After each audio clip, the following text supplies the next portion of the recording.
Welcome to Dynamo Dynamics, winning goals to digital dominance. I'm your host, Danny Perry, and with me as always is my guy, Kai Peterson. And Kai, we have some exciting football to talk about from a Dynamo perspective this week. What did you think about the game against Real Salt Lake?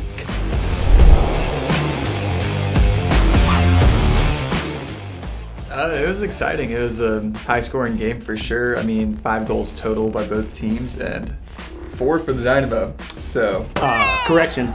5 for the Dynamo. 5 for the Dynamo. The only goal they scored was an own goal that we gave up. Sviachenko.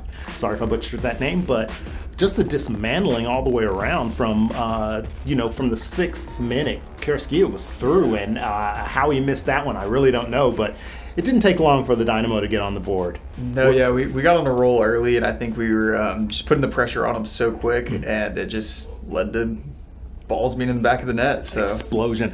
But the crazy thing is, this fixture against Real Salt Lake all this year, every one has been a very high-scoring match. So 3-2 to the Dynamo, 3-0 to the Dynamo, 4-1 to the Dynamo. What is it about Real Salt Lake? Can we play them every week? I wish. No, but I think that's why our predictions were lower scoring, is because if you're like, we've seen each other 2 times, we've got to get a little bit more tactical here going into the basically the end of the season, and every point really matters right now. Absolutely. Almost every team out of the top 10 are still in the hunt, so it's going to be exciting. Yeah. These last 6.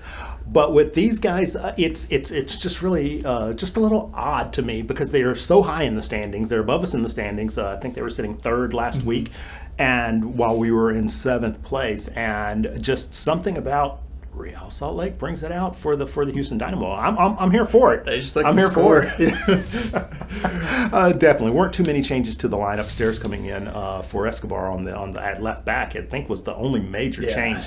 But we did see I thought some pretty good goals.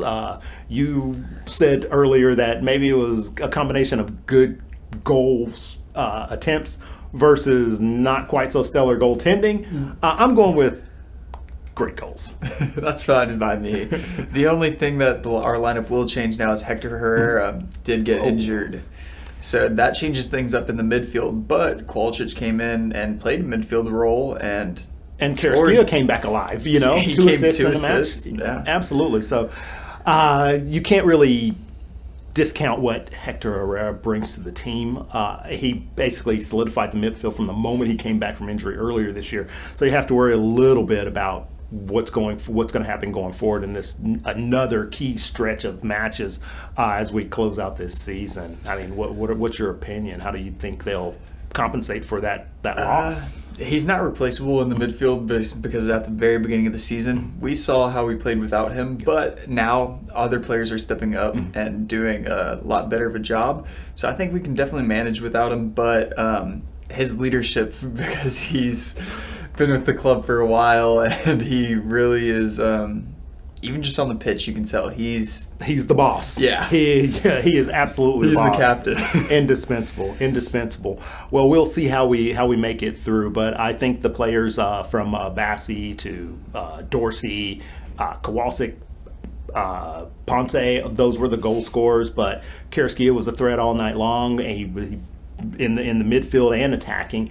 And the defense was solid yet again. So they're obviously, and like I said, the only goal they scored was an on goal that we conceded. So 5. I'm gonna give that 5. 5-0. 5-0 Dynamo. No. Okay. All right. 4-1. We'll take the win. Yeah. So again, as you said earlier, we're 7th in the table. Still 7th. It's like beating a dead horse. We haven't moved up, we haven't moved down for, I think, 10 weeks now. It's basically we've been stuck in the same place, and we've been playing better and better and better football, yet we're stuck in 7th. But the good news is the difference between 2nd place in the West and 8th place in the West is only 4 points. So I have a feeling that's going to change before the end of the year. I think we were talking last week, you predicted we would get up to fifth? I think I said fourth. I think I was a little more optimistic, but I think we can really slide into the fourth or fifth spot. I agree. So Dynamo, you heard them. Let's get it done. So next match, Vancouver at midweek. Alert. We will do a live report from the Vancouver match midweek. That's Wednesday this week. And what do you think? Vancouver is not in the greatest of form or the greatest of scoring form? Yeah, but reviewing our previous matches with them, they are typically higher scoring as well. So who knows? It may be another high scoring game, or it could even be a shootout where it ends 5-4. But 5-4. I think I'm going. Prediction time, Kai. And nail it in. My prediction, I think I'm going Dynamo 3-2. 3-2. I'm going with a 2-1 scoreline to the Dynamo. Keep this win. Basically, this streak going. They've been doing really, really well. I think this would throw us into fifth or sixth with the win. Depending on who loses in front of us. But we're going for it, man. They're in their best form of the year. I think that was probably their most complete game of the year myself. Yeah. So this is the time of year to really turn it on. And if you're going to be, playing bad or not at your optimal, do it early in the season. Yeah. So they're definitely hitting their stride at the right time. So 6 to go. Vancouver coming up. The Eastern Conference standings look nothing like the Western Conference standings. So you have Inter Miami sitting on 62 points, and their nearest competitor is 10 points away. So it's nothing like the Western Conference is so competitive, and the really good teams out this way. And we have maybe thankfully 2 Eastern Conference teams in our final 6. So maybe that works in our favor. Yeah, who knows? I mean, I haven't checked where they're sitting on the table, but it may be different, though. They may have a different play style than some of the Western Conference teams, but I think we'll still be able to take care of business. We're going to take care of business. We will take care of business. We need confidence. Just like we want the Dynamo to be confident, you want your IT team to be confident. We're going to be confident in our predictions. Oh, and also this Wednesdays now for the Dynamo are dollar hot dog nights. So dollar dog nights. All right. So we're calling out the Houston fans one more time. Show up. Show up. Show up. Dollar hot dogs. I mean, what more can you ask for? Come on. And the Dynamo, really. Yeah. I mean, on this kind of, in this type of winning form, this vein, this stretch of the season, this is and the weather's getting better. And the weather. You go. It's not brutally hot anymore. You can or a monsoon. Yeah. There you go. So we'll have a nice night on Wednesday, and we're heading into the fall. Well, allegedly fall here in Houston, but no reason not to show up. So Dynamo fans, come on out to Shell Energy Stadium and join us on Wednesday and for every other home match for the rest of the season.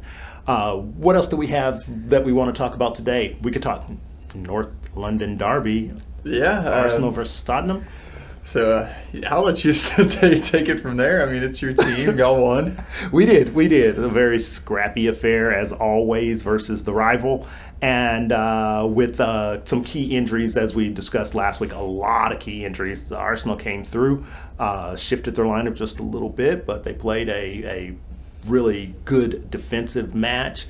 And they got the winning goal from Gabriel, and that was it. 1-0 to the Arsenal. So what can you say? That sounds like throwback. 1-0 to the Arsenal, doesn't it? That sounds good, doesn't it? Yeah. I don't know. I wanted to ask you, what do you think about Haaland and how he's doing in the Premier League? He has 4 games and 9 goals. It's insane. I honestly, Kai, I've never seen. I mean, since I've been watching, I've never seen a guy who just scores. Not so much at will, but he's always in the right position. He's like a tank rolling through these, lesser players. And when he gets the ball at his feet, it's almost he's destined to score. And this season, it's just at a whole different level. Yeah. He may break a Premier League record this year. If he keeps scoring at this pace, he definitely will. Yeah. But what I'm hearing rumblings that he's ready to go. He's ready out to. of City. I haven't was heard the any rumor of that. this weekend. So. I don't know who else he'd go to. Anyone who paid? Yeah. No. But he's already in the Premier League at a club that's, I mean, they've won it the past 4 years now. Mm-hmm. So he's at the top of the world-class club. I mean, what more could he want? Yeah, I don't know. I don't know, but hey, it's football, right? Don't be surprised. Don't be surprised. Well, what are your thoughts, folks? What do you think of the Dynamo, MLS, your team? How are they playing? Any other leagues that you happen to follow? Let us know what you think, and where can they find us at? On our LinkedIn and YouTube, everywhere. Just follow, like, and subscribe, and keep up with us. And yeah, like Danny said, let us know your teams. We're always interested. So. Indeed, indeed. All right, folks. Well, we thank you for joining us yet again here on Dynamo Dynamics. We'll see you next time live from the Houston versus Vancouver match this week. So we will be reporting from there, and we will see you all soon. See you in the socials.